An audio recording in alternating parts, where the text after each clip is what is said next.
What's up mga karondyoso? Ito na yung pinaka magandang biyahe namin. Kumbaga, year-ender ng taong 2023. Pasensya na, medyo pangit background ko. Nandito kami sa isa naming bahay. At sasama namin sila mama at si papa. Pupunta tayo ng Ilocos Norte. Ito yung talagang, kumbaga para sa akin out of all of the places dito sa Pilipinas, ito yung pinaka inaabangan tsaka hinihintay ko. Tara, samahan nyo kami. Let's go!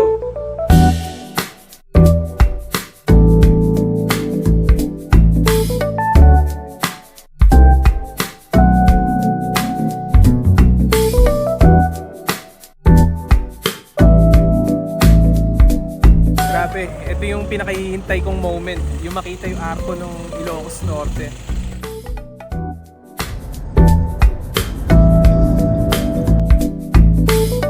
First stop namin, Paway Church. Ma, hindi ka ba masyadong napagod? Hindi naman. Hindi naman. Eh, ikaw ba pa? Hindi. Hindi. Okay naman. Grabe. So, nandito kami ngayon sa Paway Church. Isa na tong UNESCO Heritage Site, no? I think, kung di ako nagkakamali, parang 300 years old na ata to. Built by the Spanish pa. And lagi ako nakakita ng mga picture na ito online. Pero di ko na-expect na napakalaki pala. Sa personal sobrang laki niya. Tingnan natin, pasok tayo sa loob para makita talaga natin kung gaano ba talaga kalaki yung loob niya.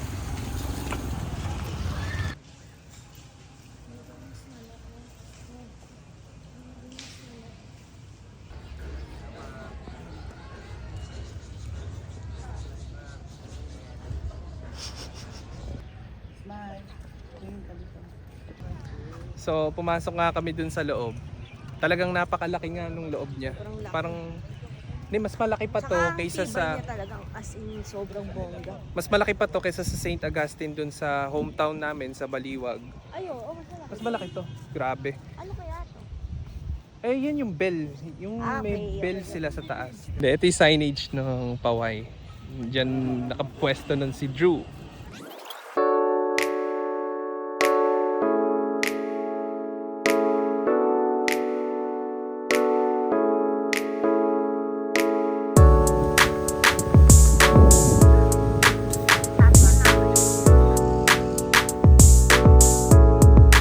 So, nandito kami sa Cape Bojador. You know. Tura ko na. Buti mabait yung mga Ilocano. Pinahiram kami ng lamesa. Kaya lang pilay. Pero at least, di ba? Nangitim ako bigla. 10 hours of driving. Lakas ng hangin dito sa Cape ba yun? Cape Bojador. Like Cape yan. 10 pesos per head. Ito man, 100.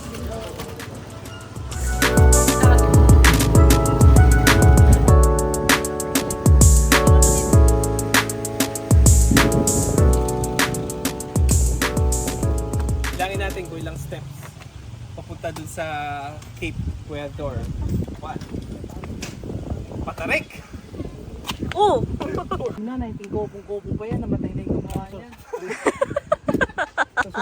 Ano? 43 steps in total para makapanik dito sa lighthouse.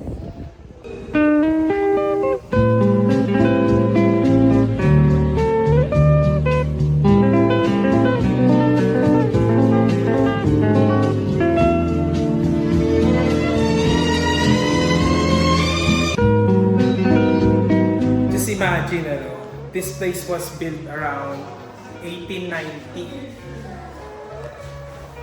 Parang medyo may pagka-creepy, no?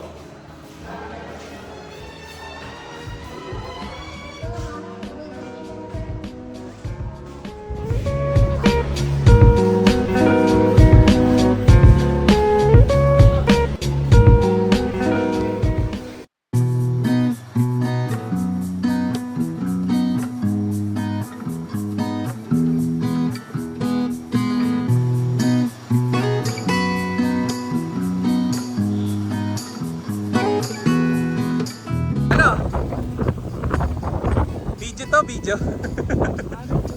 Ano ka kung masasabi nyo? Sarap po dito sa Bigan. Bigan ano? Ilocos Norte na to, ma. Malayo na tayo sa Bigan. Locos Norte pala sa dulo na ng ano. Dulo na to ng Pilipinas. Ayun yung dito sa malalaki. Totoong malakas yung hangin. Napakalakas. Grabe. Di ba? Sobra, no?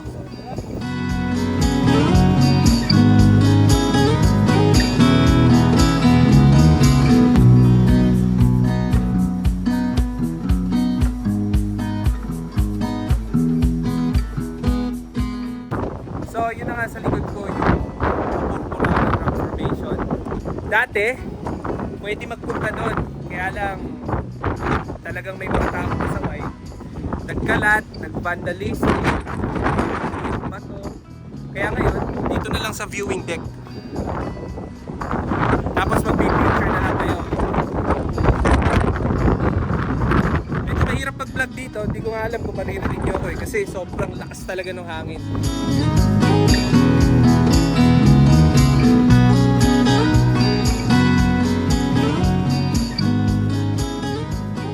Ano?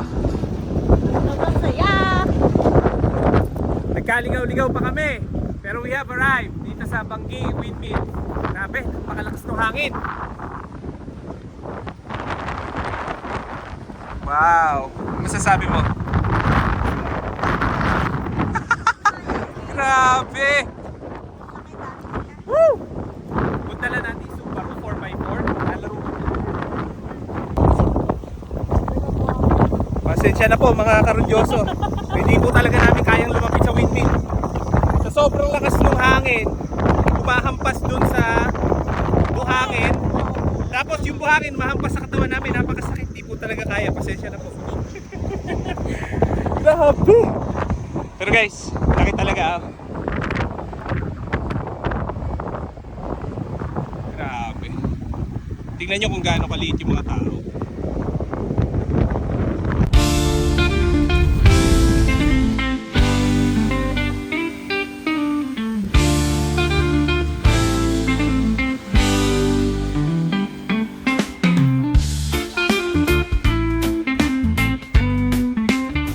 So, lahat na napuntahan namin, total travel time siguro 14 to 16 hours. Dito na kami ngayon sa South Beach.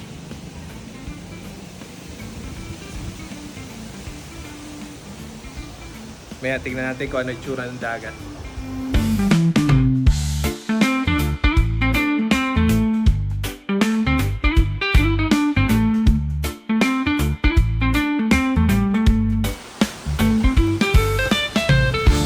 Ano? Kamusta? Kakain lang. Tapos lang kumain. Check namin ngayon yung beach kung saan kami i-spot mamayang gabi. Hindi na rin kami nakaligo kasi alas 5 na, no? Bukas na lang. Bawi tayo bukas. Pero ngayon, tingnan lang namin kung gaano kaganda yung beach. Dito sa South Beach, guys, sun check. Tingnan nyo kung gaano kaganda. Puting-puti. As in, literal. Kagandahan dito, guys. Napakahina lang ng wave. Mahangin pa sa ngayon, ha? Pero ganyan lang yung wave.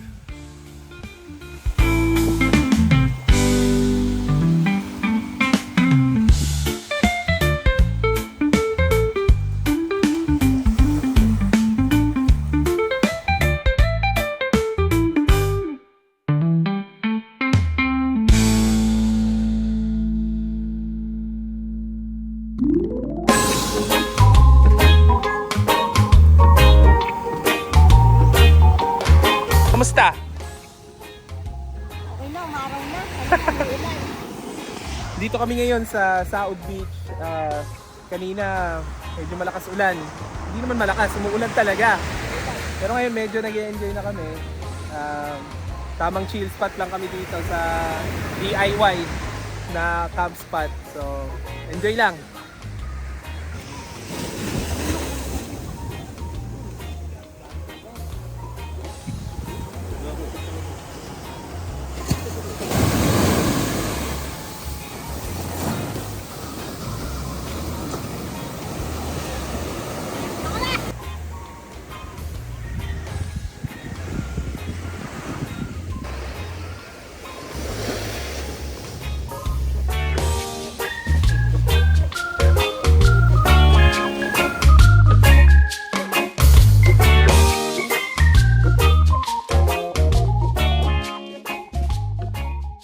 Alright, nandito tayo ngayon sa Paway, Sand Dunes.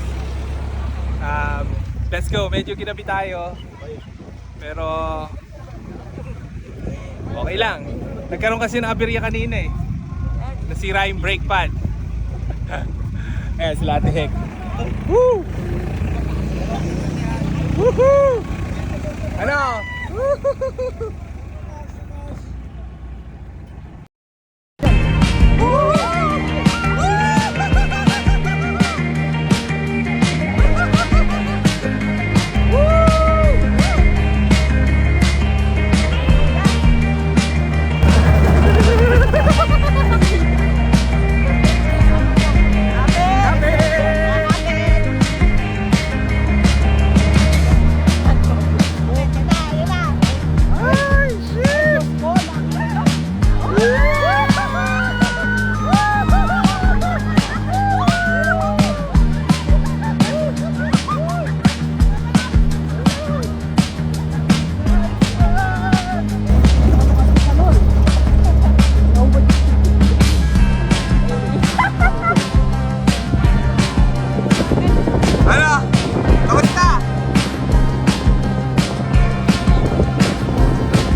Taas na, ano? Ha? Kaya yun?